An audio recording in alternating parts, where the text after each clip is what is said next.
Hi friends, welcome to my YouTube channel SR academy Hindi. तो translation practice के एक और वीडियो में मैं आपके लिए दो पैसेज लेके आया हूँ ट्रांसलेशन के लिए। और आज का पैसेज काफी इंपॉर्टेंट होने वाला है, क्योंकि एक तो आपका प्रीवियस ईयर का क्वेश्चन है और एक जो हिंदी का अनुच्छेद है जिसका इंग्लिश में ट्रांसलेशन करना है, वो भी काफी एक तरह से आपके शब्दावली निर्माण की दृष्टि से काफी इंपॉर्टेंट होने वाला है। तो ये आपका 17th पार्ट है हमारे ट्रांसलेशन प्रैक्टिस का। तो अगर आप पहले की वीडियो नहीं देखे तो आप मेरे प्लेलिस्ट में चले जाइए और वहां से आप बाकी के 16 जो वीडियो हैं उनसे भी आप ट्रांसलेशन प्रैक्टिस कर सकते हैं। तो चलिए आज का वीडियो शुरू करते हैं। और अगर आप चैनल पे नए हैं तो चैनल को जरूर से सब्सक्राइब कर लीजिए।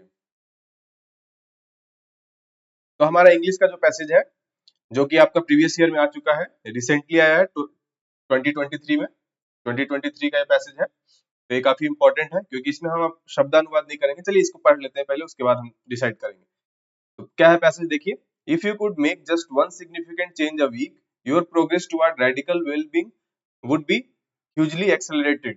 After a month, you would feel some real benefits. After a year, the transformation would be complete.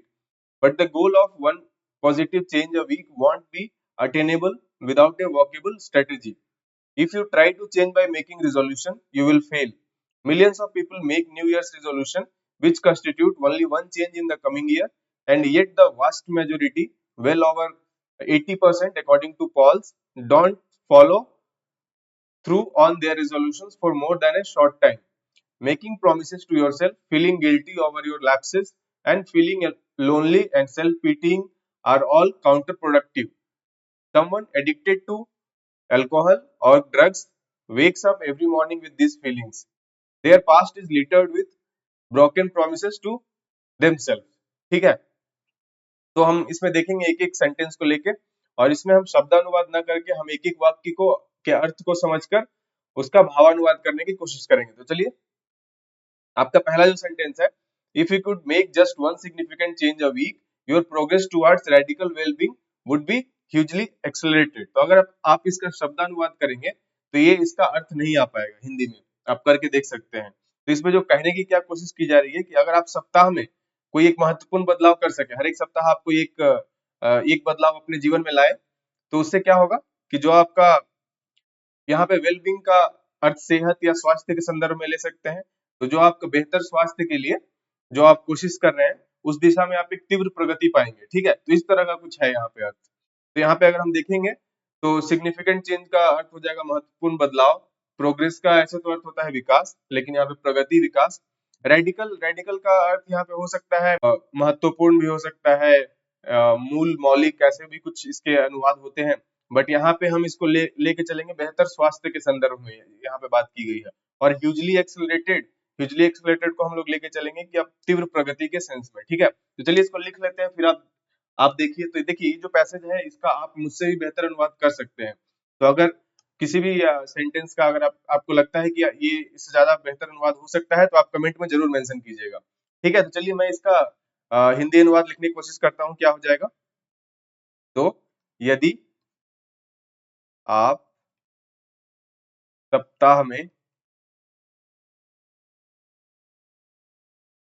केवल, जस्ट है, केवल एक महत्वपूर्ण बदलाव कर सके तो बेहतर स्वास्थ्य, सेहत, स्वास्थ्य सुनिश्चित, इसका हमने हिंदी में अनुवाद किया है ताकि वही अर्थ आ सके, सुनिश्चित करने की दिशा में तीव्र प्रगति हासिल कर सकते हैं।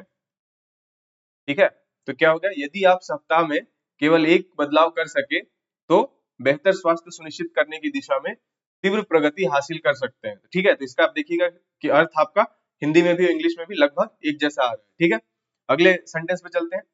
After a month you would feel some real benefits, after a year the transformation would be complete. ठीक है, तो आफ्टर ए मंथ मतलब एक महीने के बाद, यू वुड फील मतलब महसूस होगा आपको रियल बेनिफिट्स, मतलब इसका जो वास्तविक लाभ है वो आपको महसूस होगा।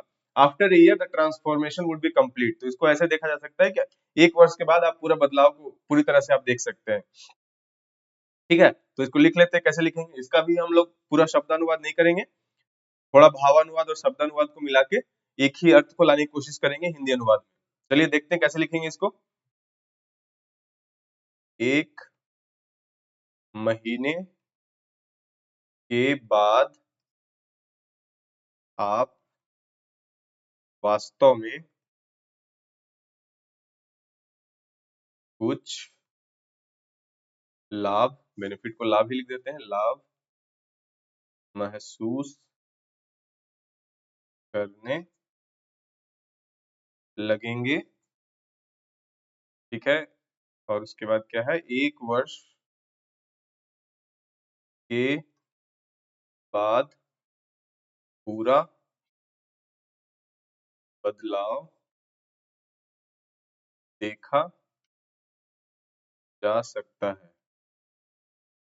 ठीक है, 1 महीने के बाद आप वास्तव में कुछ लाभ महसूस करने लगेंगे, 1 वर्ष के बाद पूरा बदलाव देखा जा सकता है।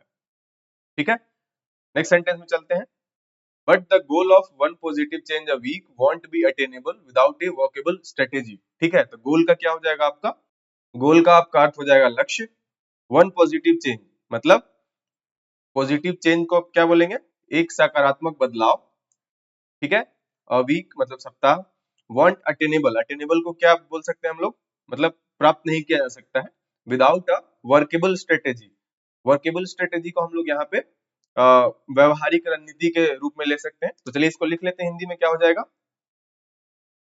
इसका हो जाएगा लेकिन एक व्यवहारिक रणनीति के बिना सप्ताह में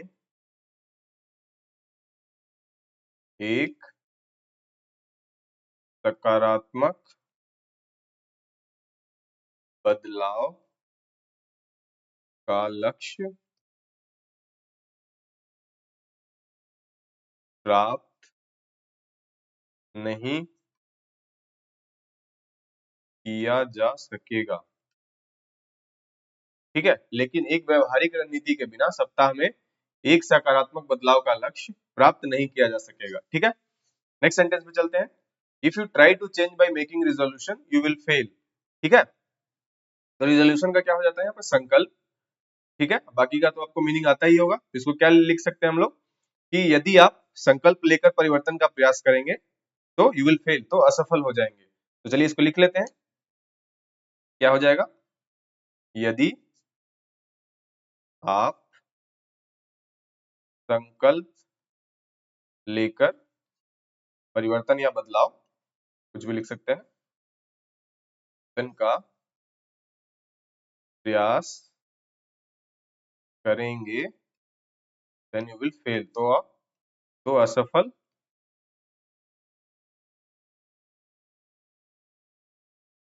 तो आप जोड़ देते हैं, 2 बार यू है, असफल हो जाएंगे। ठीक है, यदि आप संकल्प लेकर परिवर्तन का प्रयास करेंगे तो आप असफल हो जाएंगे। ठीक है, नेक्स्ट सेंटेंस में चलते हैं।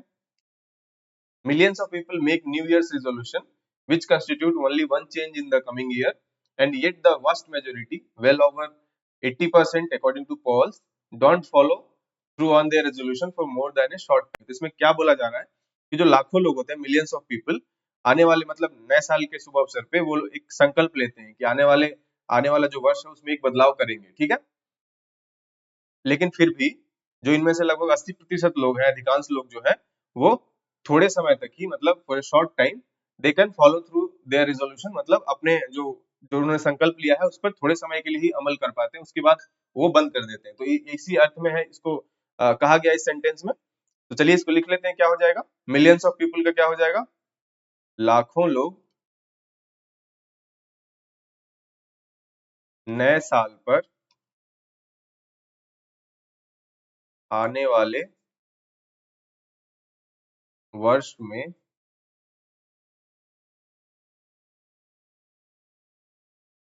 वर्ष में एक बदलाव। देखिएगा आप, सेंटेंस पूरा शब्दानुवाद नहीं है यहाँ पे। एक बदलाव करने का संकल्प लेते हैं,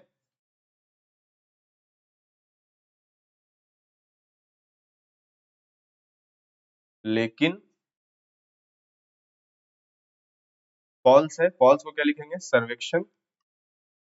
वैसे तो सर्वे होता है, लेकिन बोल सकते हैं सर्वेक्षणों में यह पाया गया गया है कि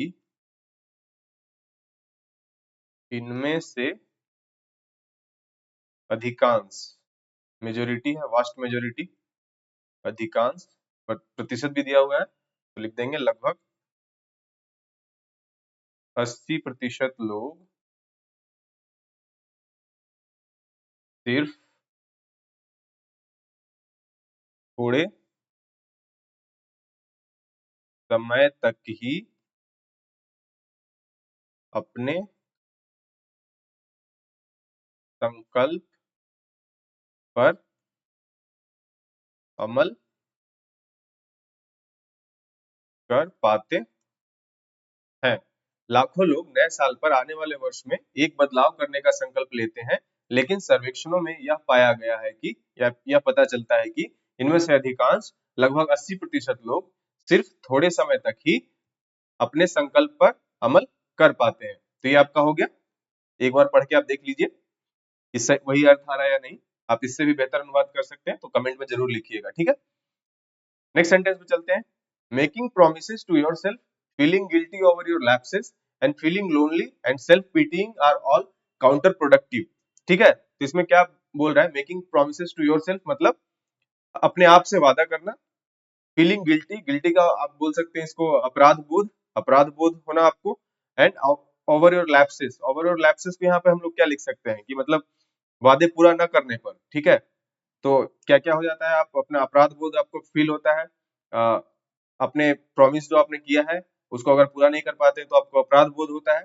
एंड फीलिंग लोनली, अकेलापन महसूस होता है। और सेल्फ पिटीइंग, सेल्फ पिटीइंग मतलब क्या हो जाता है? सेल्फ पिटीइंग मतलब अपने आप पे तरस खाना, ऐसा बोल सकते हैं इसको, ठीक है। और ऑल काउंटर प्रोडक्टिव मतलब कि जो आपकी उत्पादकता है उसको बाधित करते हैं, काउंटर प्रोडक्टिव है, ठीक है। तो चलिए इसको लिख लेते हैं, क्या हो जाएगा? क्या लिख सकते हैं? अपने आप से वादे करना, उसे पूरा न कर पाने पर अपराध बोध, ये हम लोग गिल्टी के लिए यूज कर रहे हैं, ठीक है। अपराध बोध होना, कौमा, अकेलापन महसूस करना,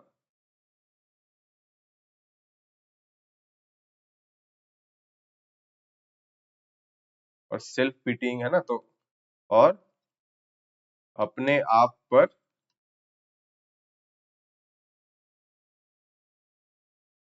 तरस खाना, ये सभी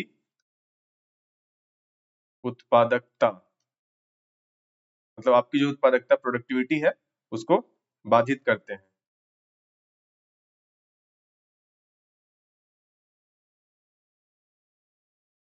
तो आप देखेंगे कि जो सेम मीनिंग इंग्लिश में बोला गया है वही आपका हिंदी अनुवाद में भी अर्थ आ रहा है, ठीक है। तो अनुवाद का अर्थ यही होता है। तो चलिए नेक्स्ट सेंटेंस पे चलते हैं। Someone addicted to alcohol or drugs wakes up every morning with these feelings. Their past is littered with broken promises to themselves. तो इसमें क्या बोल रहा है कि someone addicted, addicted मतलब आदी होना किसी चीज का। अल्कोहल का क्या हो जाएगा? शराब। ड्रग्स को हम लोग ड्रग्स ही लिख सकते हैं या नशीली दवाएं लिख सकते हैं, ड्रग्स भी चलता है, कॉमन है। वेक्स अप एवरी मॉर्निंग मतलब हर सुबह जब वो उठता है, विद दिस फीलिंग्स मतलब इन्हीं भावनाओं के साथ वो हर सुबह उठता है, ठीक है। There past is littered with broken promises मतलब टूटे हुए वादों से भरा भरा हुआ है उनका पास्ट। मतलब अपने आप से जो वादा किए, their past is littered with broken promises to themselves, जो अपने आप से उन्होंने वादा किया था, उन टूटे वादों से उनका जो पास्ट है, अतीत है, वो भरा पड़ा है, ठीक है। तो चलिए इसको लिख लेते हैं। शराब या ड्रग्स का आदी, आदी मतलब एडिक्टेड, ये वाला जो बड़ी मात्रा, कोई व्यक्ति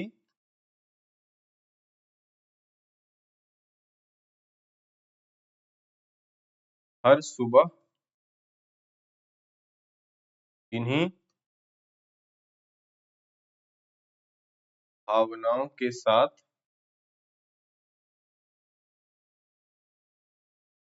उठता है, उनका अतीत मतलब पास्ट खुद से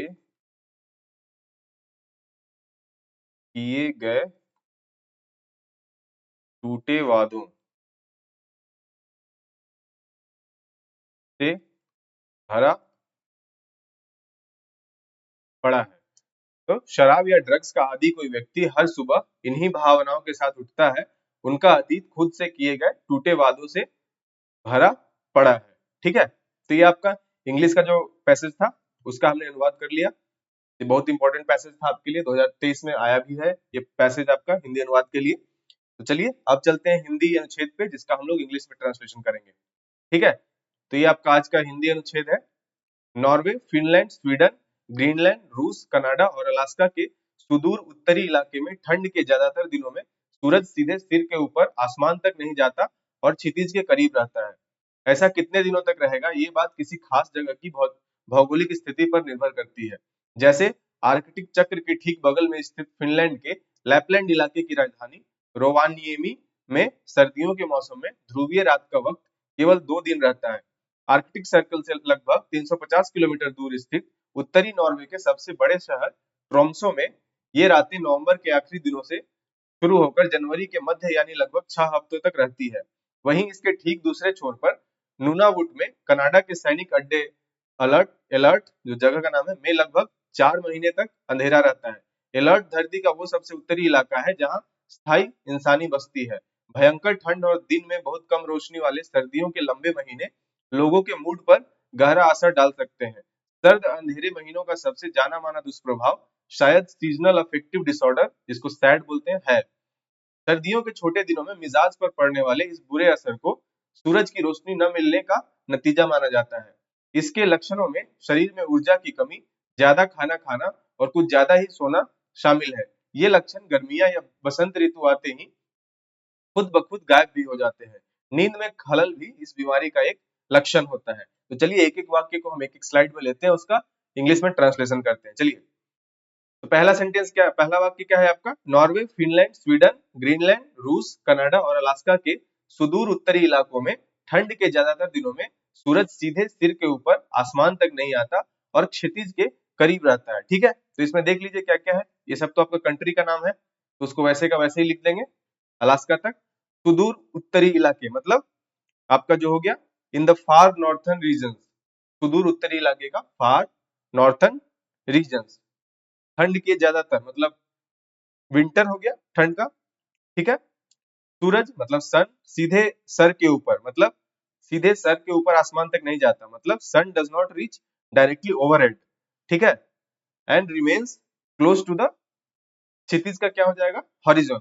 तो क्या हो जाएगा कि sun does not reach directly overhead मतलब ओवरहेड मतलब सर के ऊपर तक, and remains close to the horizon. तो चलिए इसको लिख लेते हैं, क्या हो जाएगा, in the far northern regions of, country का नाम है, सब इसको कैपिटल में लिखिएगा, ये सब छोटी छोटी बातें आपको ध्यान में रखनी होगी। फिनलैंड, स्वीडन, ग्रीनलैंड, रसिया, रूस है Russia, Canada and Alaska during most winter, क्या हो जाएगा, मोस्ट विंटर डेज मतलब ठंड के दिनों, ठंड के ज्यादातर दिनों में, most during most winter days the sun does not reach directly overhead and remains close to the horizon. ठीक है. In the far northern regions of Norway, Finland, Sweden, Greenland, Russia, Canada, and Alaska, during most winter days, the sun does not reach directly overhead and remains close to the horizon. ठीक है. अगले वाक्य पे चलते हैं. ऐसा कितने दिनों तक रहेगा, ये बात किसी खास जगह की भौगोलिक स्थिति पर निर्भर करती है. तो ऐसा कितने दिनों तक रहेगा, how long this will last, इसको बोल सकते हैं.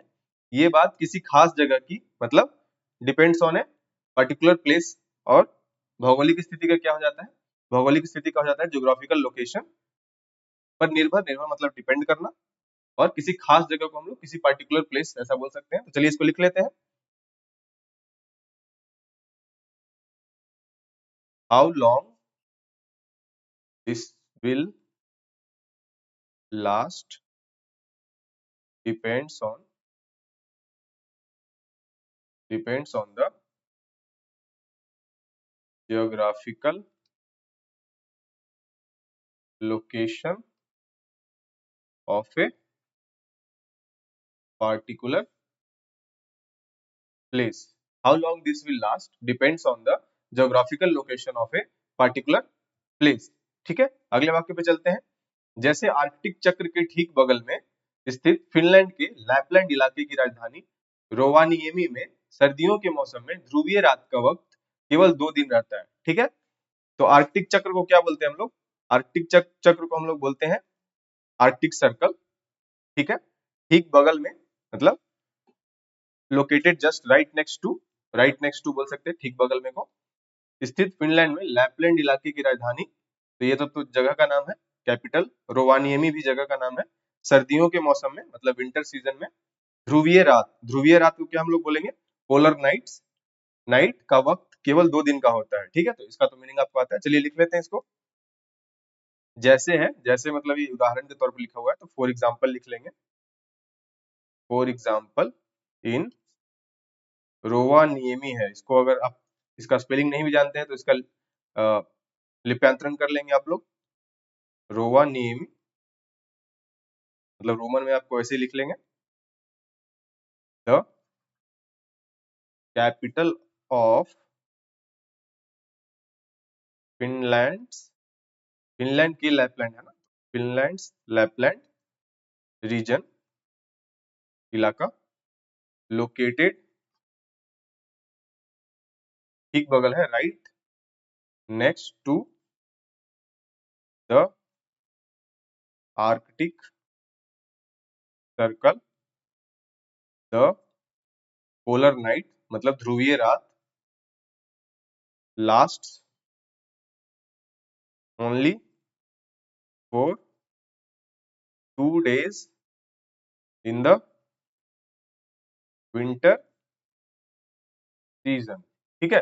For example in Rovaniemi the capital of Finland Lapland region located right next to the Arctic Circle, the polar night lasts only for 2 days in the winter season. ठीक है.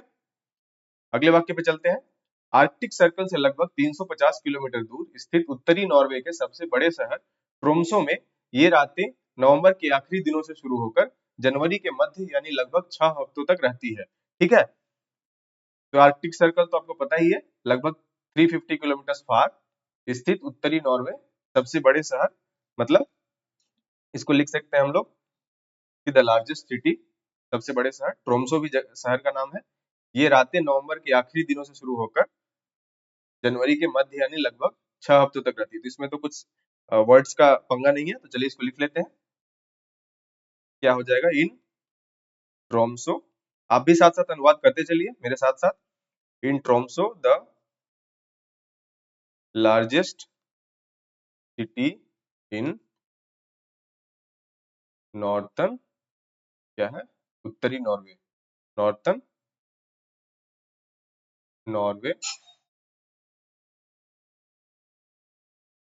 located about 350 kilometers from the Arctic Circle. These nights start from the अंतिम दिनों से है ना, last days of November and last four, मतलब कब तक चलता है, कब तक अंत होगा इसका, last for about 6 weeks in the middle of January. ठीक है, in Tromso the largest city in northern Norway located about 350 kilometers from the Arctic Circle. These nights start from the last days of November and last for about 6 weeks in the middle of January. ठीक है, अगले वाक्य पे चलते हैं। वहीं इसके ठीक दूसरे छोर पर नूनावुट में कनाडा के सैनिक अड्डे एलर्ट, जो कि जगह का नाम है, में लगभग 4 महीने तक अंधेरा रहता है। ठीक है, तो ठीक दूसरे छोर पे क्या हो जाएगा, ठीक दूसरे छोर पे हम बोल सकते हैं, छोर को हम लोग क्या बोल सकते हैं, स्पेक्ट्रम बोल सकते हैं, other end of the spectrum बोल सकते हैं। ठीक है, कनाडा के सैनिक अड्डे को क्या बोलेंगे हम लोग, कनाडियन मिलिट्री बेस। एलर्ट तो जगह का नाम है, लगभग 4 महीने मतलब ऑलमोस्ट 4 months तक अंधेरा रहता है, मतलब अंधेरा का तो डार्कनेस हो जाएगा। ठीक है, चलिए लिख लेते हैं इसको। At the same time on the other end of the spectrum. Spectrum हम लोग छोर, किनारा ये सब के लिए यूज कर सकते हैं, थोड़ा सा भाषा प्रभावी लगेगा, नहीं तो हम लोग ऐसे भी डायरेक्ट लिख सकते थे, other end, on the other end of, ऐसे लिख सकते थे। Spectrum the Canadian military base, Alert जगह का नाम है,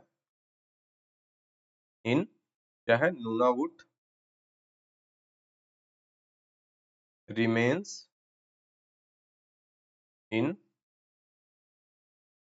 darkness for almost 4 months. ठीक है, at the same time on the other end of the spectrum the Canadian military base alert in Nunavut remains in darkness for almost 4 months. ठीक है, अगले वाक्य पे चलते हैं। एलर्ट धरती का वो सबसे उत्तरी इलाका है जहां स्थायी इंसानी बस्ती है, तो एलर्ट तो आपका जगह का नाम हो गया, और वो सबसे उत्तरी इलाका मतलब नॉर्थर्न मोस्ट एरिया बोल सकते हैं of the earth, northern most area of the earth, जहां स्थायी इंसानी बस्ती को क्या बोल सकते हैं हम लोग बोल सकते हैं परमानेंट ह्यूमन सेटलमेंट्स। स्थायी इंसानी बस्ती, परमानेंट ह्यूमन सेटलमेंट। तो चलिए इसको लिख लेते हैं। तो Alert is the northernmost area on earth where there is permanent human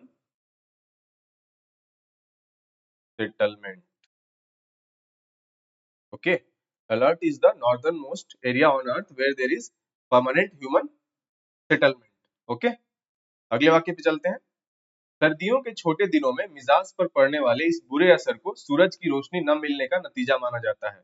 ठीक है, तो क्या हो जाएगा, सर्दियों के दिनों में मतलब ड्यूरिंग विंटर या शॉर्ट डेज ऑफ विंटर, मतलब सर्दियों के छोटे दिनों में बता रहा है, तो during the short days of winter. मिजाज पर तो क्या बोलेंगे, मिजाज को हम लोग मूड बोल सकते हैं। बुरे असर को क्या बोलते हैं, बैड इफेक्ट बोल सकते हैं। सूरज की रोशनी को क्या बोलेंगे हम लोग, सनलाइट। न मिलने का नतीजा मतलब result of not getting sunlight.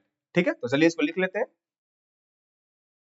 तो क्या हो जाएगा, this bad effect on mood during the short days of winter is considered to be the result of not getting sunlight. ठीक है, सनलाइट है. This bad effect on mood during the short days of winter is considered to be the result of not getting sunlight. ठीक है, अगले वाक्य पे चलते हैं. इसके लक्षणों में शरीर में ऊर्जा की कमी, ज्यादा खाना खाना और कुछ ज्यादा ही सोना शामिल है. ठीक है, तो इसमें क्या हो जाएगा, लक्षण को क्या बोलते हैं हम लोग, सिम्टम्स. शरीर में ऊर्जा की कमी मतलब lack of energy in the body, ज्यादा खाना खाना तो बोल सकते हो ओवर ईटिंग, और कुछ ज्यादा ही सोना मतलब sleeping too much.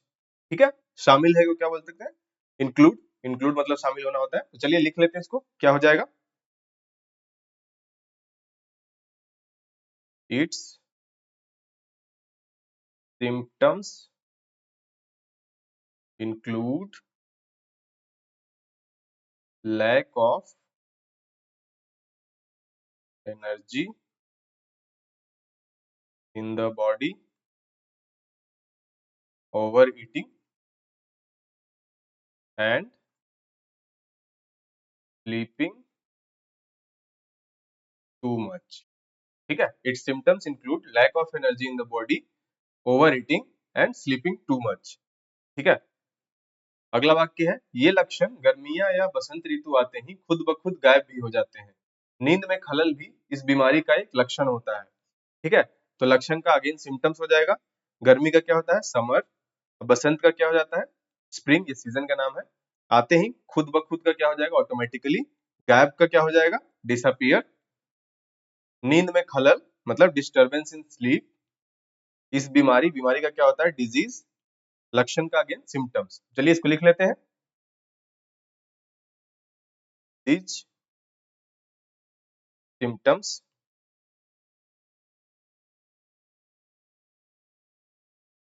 disappear on their own या फिर ऑटोमेटिकली. their own मतलब अपने आप से. as soon as summer और spring arrives. के बाद क्या है, disturbance in sleep is also a symptom of this disease. These symptoms disappear on their own as soon as summer or spring arrives. एक सेंटेंस हो गया. Disturbance in sleep is also a symptom of this disease. इसके साथ ही आपका जो हिंदी का अनुच्छेद था उसको भी हमने कंप्लीट कर लिया यहाँ तक. ठीक है, तो यह था आज के लिए 2 पैसेज आपके ट्रांसलेशन प्रैक्टिस के लिए. तो उम्मीद है कि वीडियो आप लोगों के लिए इन्फॉर्मेटिव लगा होगा. अगर हाँ तो आप इसे लाइक कीजिए, शेयर कीजिए और चैनल को जरूर से जरूर सब्सक्राइब कर लीजिए. इसी तरह के वीडियो मैं कंटिन्यूअसली आप लोगों के लिए लाता रहूंगा जब तक कि एसएससी जेएसटी एग्जाम का आपका पेपर 2 नहीं हो जाता. तो मेरे साथ आप भी प्रैक्टिस करते रहिए, और जो भी आपका फीडबैक है या फिर या जो भी आपकी क्वेरीज है, आपकी आपके जो डाउट्स है वो आप कमेंट्स में मेंशन कर सकते हैं. मैं उसका यथासंभव उत्तर देने की कोशिश करूंगा. तो आज के लिए इतना ही. Thank you so much. जय हिंद.